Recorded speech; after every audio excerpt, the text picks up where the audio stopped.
ڕووداوەکانی ئەم دوای عێراق سەبارەت بە پێکەنانی حکوومەت گرنگی پێگەی کوردیان بۆ دەسەڵاتدارانی بەغدا ئاشکرا کرد، پێگەیەک کە ئاسان نییە فرامۆش بکرێت.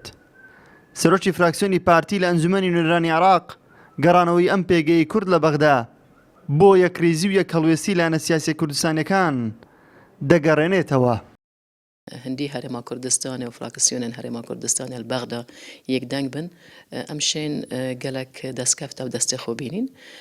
Me li wêrê li bexda em bû hindê ne da ku yanî parêzerê mafê herêma Kurdistanê yên distûrî û qanûnî ne. Taban em her carî jî dibêjin em beşekên li çareseriyê her dem pêgê herêma Kurdistanê û firaksiyonên herêma Kurdistanê mezin e wextê em yekdeng bîn. Em nûke teqrîben 6 endamên.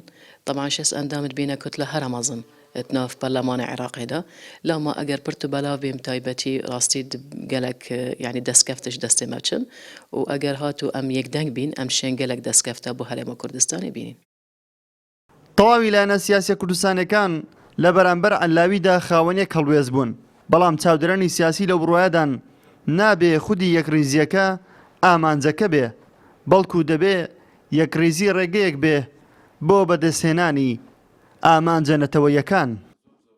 بەنسبەت کوردستانەوە ئەوەی جیان نەکاتەوە لەلایەنە سیاسەکانی دیکە عێراقەوەیەکە لە کوردستان و هێزە سیاسی کوردستانەکان جگە لەو ئامانجەی کە هەر لایەنێکی دیکەی سیاسی لە عێراقا هەیەی وەکو هێز و لایەنە شیعەکان و سوننەکان کە ئەوان پتر زیاتر خەم و ئامانجی حکومڕانێتی و دەسەڵاتیان هەیە.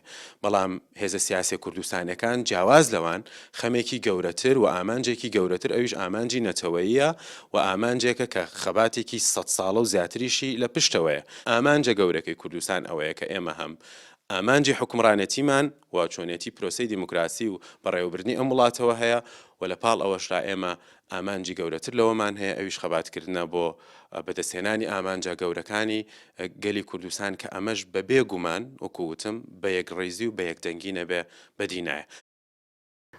هەنگاوەکانی کوردش بە میکانیزمی پێکەنانی حکوومەتی عێراق لەوە ئەچێ ببنەوانەیەک بۆ هەر کەسێک کە لە دوای عەلاویەوە بۆ پێکەنانی حکوومەت ڕادەسپێردرێت. ئەمەش وا دەکات کە ئاسان نەبێ جارێکی دیکە هەوڵی پێکەنانی حکوومەتێک بدرێت کە کورد تێیدا یاریکەری سەرەکی نەبێت. نەورەس عەبدوڵڵا، کوردستان 24 هەولێر.